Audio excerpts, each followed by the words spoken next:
নমস্কাৰ প্ৰিয় দৰ্শকসকল, প্ৰায় 23 বছৰৰ মূৰত অহা 9 আগষ্ট তাৰিখে বছৰৰ অতি পবিত্ৰ পূৰ্ণিমাসমূহৰ ভিতৰত শাওণ মাহৰ পূৰ্ণিমা তিথিত ৰাশি চক্ৰত এক ভাল শুভ পৰিৱৰ্তন আহিব গৈ আছে।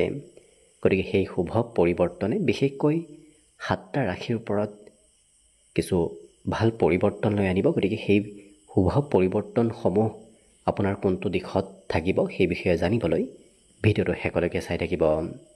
অৱশ্যে পূৰ্ণিমা তিথি আগষ্ট মাহৰ 8 তাৰিখৰ পৰা 9 আগষ্টলৈকে চলি থাকিব।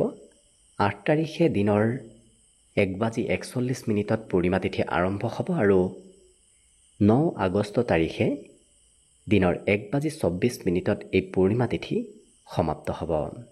গতিকে এই পূৰ্ণিমা তিথিৰ সময়সীমাৰ ভিতৰতে যিহেতু ৰাশিচক্ৰতো এক বিশেষ পৰিৱৰ্তন আহিব গৈ আছে আৰু সেই পৰিৱৰ্তনে আপোনাৰ বাবে কি কি ফলাফল লৈ আনিব সেই বিষয়ে আজিৰ ভিডিঅ'ত আপোনালোকে জানিব পাৰিব।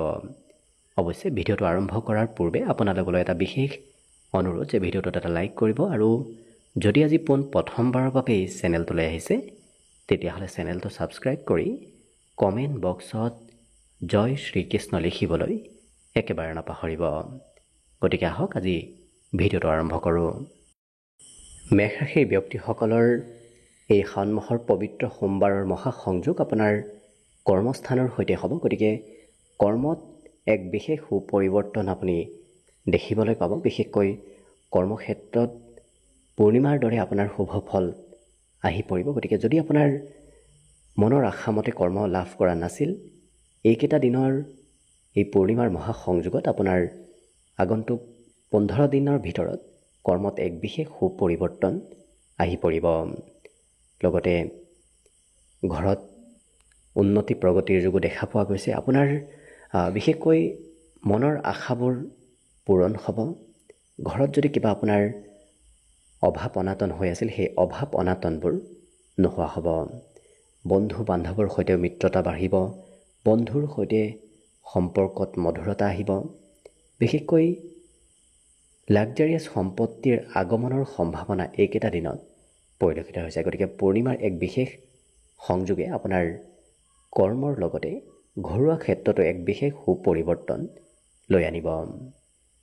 একেদৰে বৃষ ৰাশিৰ ব্যক্তিসকলৰ ভাগ্যস্থানৰ সৈতে যিহেতু পূৰ্ণিমাৰ সংযোগ হ'ব, গতিকে আপোনাৰ ভাগ্যত উন্নতি প্ৰগতিৰ যোগ একেটা দিনত আহি পৰিব। পূৰ্ণিমাৰ দৰে আপোনাৰ ভাগ্যতো এক বিশেষ শুভ পৰিৱৰ্তন আহি পৰিব।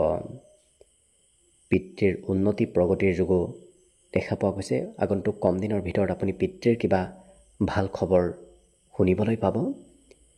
অৱশ্যে আপুনি কষ্ট নকৰিও একেটা দিনত শুভ ফল লাভ কৰিব, কাৰণ আপোনাৰ এক ভাগ্যত সুপৰিৱৰ্তন আহিব, যিটো কাৰণত আপোনাৰ বৰ বিশেষ কষ্ট কৰাৰ প্ৰয়োজন নাই, কাৰণ কষ্ট অবিহনে আপোনাৰ কাম বনবোৰ আগবাঢ়ি যাব। ভাতৃ ভগ্নীৰ কিবা শুভ খবৰো আপুনি কম দিনৰ ভিতৰত লাভ কৰিব। পিতৃ আৰু ভাতৃ ভগ্নীৰ শুভ খবৰ এই পূৰ্ণিমাৰ মহাসংযোগে আপোনাৰ জীৱনলৈ লৈ আনিব। গতিকে আপোনাৰ বাবেও এইকেইটা দিন শুভ আৰু মংগলময়ভাৱেই অতিবাহিত হ'ব। একেদৰে মিথুন ৰাশিৰ ব্যক্তিসকলৰ যিহেতু অষ্টম স্থানৰ সৈতে পূৰ্ণিমাৰ মহাসংযোগ কিছু জড়িত হ'ব, যাৰ বাবে আপোনাৰ স্বাস্থ্যজনিত ক্ষেত্ৰত যদি সমস্যা আছিল সেই সমস্যাবোৰ নোহোৱা হ'ব। বেমাৰ আজাৰত যদি আপুনি ভুগি আছে সেই বেমাৰ আজাৰৰ পৰা কিছু পৰিমাণে হ'লেও সকাহ লাভ কৰিব। ধন টকা পইচাৰ যদি প্ৰব্লেম চলি আছে সেই প্ৰব্লেমবোৰৰ পৰাও আপুনি পৰিত্ৰাণ লাভ কৰিব। আপোনাৰ কথা বতৰাত মধুৰতা আহিব, কাৰণ পূৰ্ণিমাৰ মহাসংযোগে আপোনাৰ কথা বতৰাত এক প্ৰভুত্বতা আনিব। সমাজতে হওক, বিশেষকৈ জ্যেষ্ঠ ব্যক্তিৰ সৈতে যেতিয়া আপুনি কথা ক'বলগীয়া হয় তেতিয়া আপোনাৰ সাহস আত্মবিশ্বাস বৃদ্ধি পাব।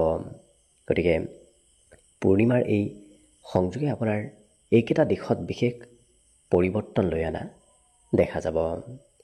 ইয়াৰ পিছত কৰ্কট ৰাশিৰ ব্যক্তিসকলৰ যিহেতু বিবাহৰ সৈতে সম্পৰ্কৰ সৈতে পূৰ্ণিমা তিথিৰ এক বিশেষ সংযোগৰ পৰিলক্ষিত হৈছে, গতিকে যিসকল বিবাহিত ব্যক্তি তেওঁলোকৰ বৈবাহিক সম্পৰ্কত মধুৰতা আহিব। বিবাহৰ উপযুক্ত ব্যক্তিসকলৰ বাবে অৱশ্যে এই পূৰ্ণিমাৰ মহাসংযোগে এক বিশেষ ভাল পৰিৱৰ্তন লৈ আনিব। বিশেষকৈ 15 দিনমানৰ ভিতৰত আপুনি কিবা বিবাহৰ খবৰ হয়তো লাভ কৰিব পাৰে।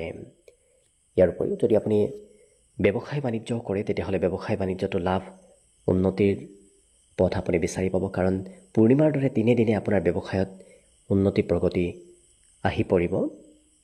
যিহেতু আপোনাৰ ৰাশিৰ সৈতে পূৰ্ণিমাৰ এক বিশেষ সংযোগ থাকিব, যিটো কাৰণত আপোনাৰ সৌন্দৰ্যত বৃদ্ধি পাব। আপোনাৰ পূৰ্ণিমাৰ দৰে যেনেকৈ পূৰ্ণিমা খুব স্পষ্ট হয়, আপোনাৰ সৌন্দৰ্য পাতিও খুব স্পষ্ট হৈ উঠা দেখা যাব। গতিকে আপোনাৰ সৌন্দৰ্যত এক বিশেষ শুভ পৰিৱৰ্তন আহি পৰিব। কিন্তু সিংহ ৰাশিৰ ব্যক্তিসকলৰ বাবে অকণমান মধ্যম, কাৰণ শত্ৰুৰ পৰিমাণ হয়তো মাজে সময়ে বাঢ়িব পাৰে। বিশেষকৈ শত্ৰুৰ কিবা ক্ষেত্ৰত আপুনি খৰচ কৰিবলগীয়াও হ'ব পাৰে। অৱশ্যে যাত্ৰা ভ্ৰমণৰ যোগ এই পূৰ্ণিমাই লৈ আনিব, গতিকে সৰু সুৰা হ'লেও যাত্ৰা আপুনি এইকেইটা দিনৰ ভিতৰত কৰিব লাগিব। আৰু কন্যা ৰাশিৰ ব্যক্তিসকলৰো অতি শুভ সংযোগ, কাৰণ কন্যা ৰাশিৰ ব্যক্তিসকলৰ যিহেতু শিক্ষাৰ সৈতে পূৰ্ণিমা তিথিৰ এক বিশেষ সংযোগ থাকিব, যাৰ বাবে পঢ়া শুনাত ভাল প্ৰদৰ্শন দেখুৱাব পাৰিব। আপুনি পঢ়াত কিছু নিজৰ প্ৰভুত্ব বিস্তাৰ কৰিব পাৰিব। প্ৰেম সম্পৰ্কতো আপুনি কোৱামতে কথাবোৰ আগবাঢ়ি যাব। মনৰ আশাবোৰো পূৰ্ণ হোৱাৰ এক বিশেষ যোগ এইকেইটা দিনত পৰিলক্ষিত হৈছে, কাৰণ পূৰ্ণিমা তিথি আপোনাৰ বিশেষকৈ মনৰ আশাবোৰ পূৰণ কৰাব। আৰু ধন টকা পইচাৰ নতুন নতুন পথেৰে আগমনৰ যোগ লৈ আনিব। গতিকে এই শাওণ মাহৰ পবিত্ৰ সোমবাৰৰ বিশেষকৈ পূৰ্ণিমা তিথিৰ মহাসংযোগে আপোনাক ধন টকা পইচাত উন্নতি প্ৰগতি দিয়া পৰিলক্ষিত হ'ব। আৰু তুলা ৰাশিৰ ব্যক্তিসকলৰো অৱশ্যে আপোনাৰ ঘৰুৱা ক্ষেত্ৰত উন্নতি প্ৰগতিৰ যোগ এইকেইটা দিনত দেখা পোৱা গৈছে, কাৰণ পূৰ্ণিমা তিথিৰ সংযোগে আপোনাৰ ঘৰত উন্নতি প্ৰগতি দিব, ঘৰত সম্পত্তি বৃদ্ধি কৰাব, বিভিন্ন ধৰণৰ শুভ কাম আপোনাৰ ঘৰত লৈ আনিব। আৰু কৰ্মস্থানতো যিহেতু এই তিথিৰ পূৰ্ণ সংযোগ থাকিব, যাৰ বাবে আপোনাৰ কৰ্মত লাভালাভ, কৰ্মত উন্নতিৰ এক বিশেষ যোগ আহি পৰিব। গতিকে লাভ আৰু উন্নতি আপোনাৰ কৰ্মক্ষেত্ৰত আপুনি দেখিবলৈ পাব। অৱশ্যে নতুন নতুন বন্ধুৰ সৈতেও যোগাযোগ হ'ব, ভাল বন্ধু প্ৰাপ্তিৰ যোগ এইকেইটা দিনত দেখা পোৱা গৈছে। গতিকে আপোনাৰ শাওণ মাহৰ পূৰ্ণিমা তিথিৰ মহাসংযোগে আপোনাৰ এই যিকেইটা দিশত কোৱা হ'ল সেইকেইটা দিশত শুভ ফল লৈ আনিব। কিন্তু বৃশ্চিক ৰাশিৰ ব্যক্তিসকলৰ পূৰ্ণিমা তিথি আপোনাৰ ভাগ্যত নিশ্চয় উন্নতি প্ৰগতি দিব, কিন্তু কষ্টৰ পৰিমাণো অকণমান বঢ়াব। কষ্ট হয়তো এই 15 দিনমানৰ ভিতৰত অকণমান আপুনি কৰিব লাগিব, কিন্তু ভাগ্যত শুভ ফল লৈ আনিব। আপুনি নভবা নিচিন্তা কাম বনবোৰো এইকেইটা দিনৰ ভিতৰত হৈ উঠিব। গতিকে ভাল পৰিৱৰ্তন আহিব, কিন্তু কষ্ট অকণমান হোৱা দেখা যাব। কিন্তু ভাতৃ ভগ্নীৰ উন্নতি প্ৰগতি আকস্মিকভাৱে হোৱাও দেখা যাব।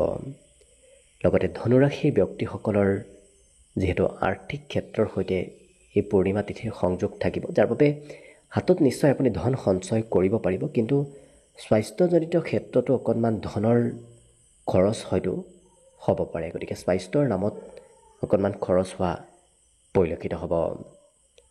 একেদৰে মকৰ ৰাশিৰ ব্যক্তিসকলৰ কিন্তু পূৰ্ণিমা তিথিৰ মহাসংযোগ আপোনাৰ ৰাশিৰ ওপৰতে থাকিব, যিটো কাৰণত আপোনাৰ সৌন্দৰ্য পাতি বাঢ়িব। পূৰ্ণিমাৰ দৰে আপোনাৰ সৌন্দৰ্যত সুন্দৰতা আহিব।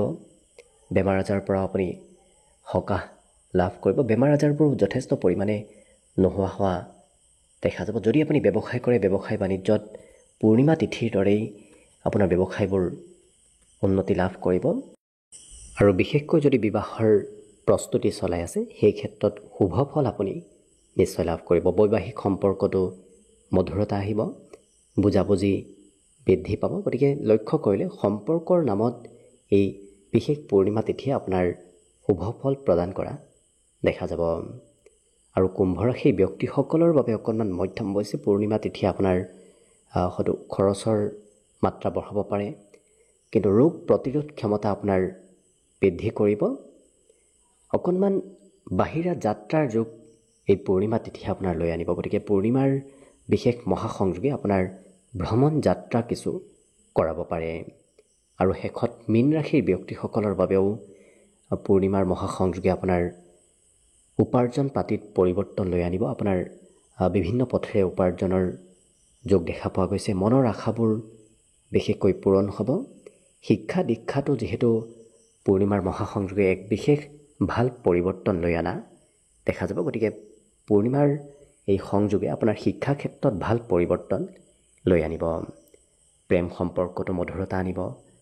সন্তানৰ ফালৰ পৰাও এইকেইটা দিনত আপুনি শুভ ফল লাভ কৰা দেখা যাব। আৰু বিশেষভাৱে এই ৰাশিৰ ব্যক্তিসকলৰ উপাৰ্জন আৰু শিক্ষাত এই পূৰ্ণিমাৰ মহাসংযোগে কিছু ভাল পৰিৱৰ্তন লৈ আনিব। গতিকে শিক্ষাটো ভাল ফলাফল দেখুৱাবলৈ সক্ষম হ'ব পাৰিব আৰু উপাৰ্জন পাতিটো এক ভাল পৰিৱৰ্তন আহি পৰিব। গতিকে লক্ষ্য কৰিলে মীন ৰাশিৰ ব্যক্তিসকলৰ বাবেও এই পূৰ্ণিমাৰ মহাসংযোগে এক ভাল পৰিৱৰ্তন জীৱনলৈ লৈ অনা দেখা যাব। গতিকে আশা কৰিছোঁ আপোনাৰ এই শাওণ মাহৰ পবিত্ৰ বিশেষকৈ পূৰ্ণিমা তিথিটোৱে যেন আপোনাৰ জীৱন পূৰ্ণিমাময় কৰি তোলে, তাৰে কামনাৰে আজিৰ বাবে ভিডিঅ'টো ইমানতে সামৰণি মাৰিছোঁ। ধন্যবাদ।